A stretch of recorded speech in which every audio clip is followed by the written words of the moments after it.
여러분들은 힘든 일이 엄습해 올 때 어떻게 하나요? 성적이 날 힘들게 하고, 친구들의 관계가 나를 힘들게 하고, 혹은 이것 외에 무언가 나를 힘들게 할 때, 그럴 때 우리는 그저 가만히 있어야만 하는 걸까요? 내가 갖고 있는 내 능력을 그냥 묻어둔 채. 우리가 두려운 일을 당하게 될 때 우리의 뇌는 이렇게 된다고 합니다.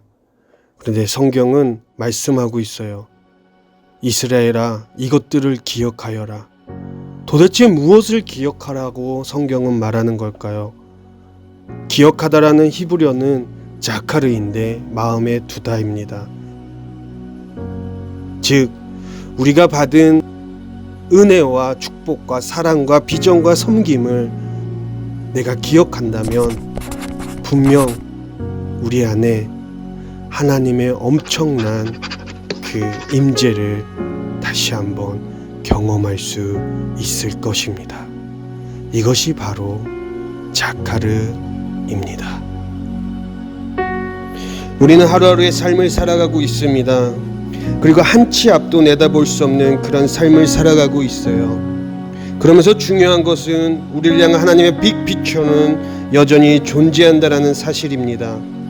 지금의 내 삶이, 나의 환경이 너무나도 힘들고 지푸라기조차 들 힘이 없는 그런 상황일지라도 하나님의 빅피처는 그것들의 한 조각에 불과합니다.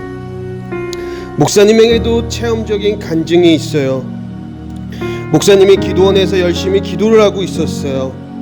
그런데 정말로 부인할 수 없는 하나님의 임재를 경험하게 됩니다. 그리고 이젠 하나님의 그 빅피처를 향해 한 걸음 한 걸음 나아가는데 목사님의 사역의 현장에 도저히 감당할 수 없고 도망가고 싶고 외면하고 싶은 혼란과 혼돈이 있었고 앞이 안 보일 때가 많이 있었습니다. 그럴 때마다 중요한 팩트는 바로 하나님의 이 회복이 있었다라는 거예요.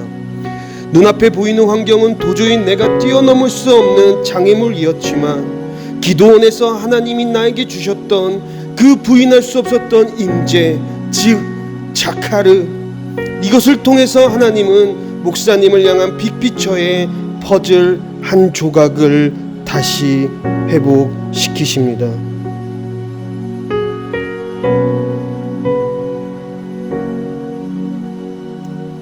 어쩌면 여러분들에게도 이 한 조각이 사라졌을지 모르겠어요. 그런데 그것은 사라진 것이 아니라 하나님의 빅피처 중 하나님께서 회복시킬 한 조각입니다. 이제는 우리가 이 빅피처를 향해 전진해야 할 때입니다. 거부할 수 없는 하나님의 임재 가운데 우리 드림트리 공동체 안에서 경험한 하나님의 자카르, 매 시즌 캠프 때나 거룩한 이벤트를 할 때나 매 주일마다 예배를 드리면서 임재했던 하나님의 놀라운 그 은혜. 누군가는 이렇게 말할지 몰라요. 저는 하나님의 은혜를 경험한 적이 없어요. 저는 하나님이 나와 함께 한다는 사실을 잘 모르겠어요.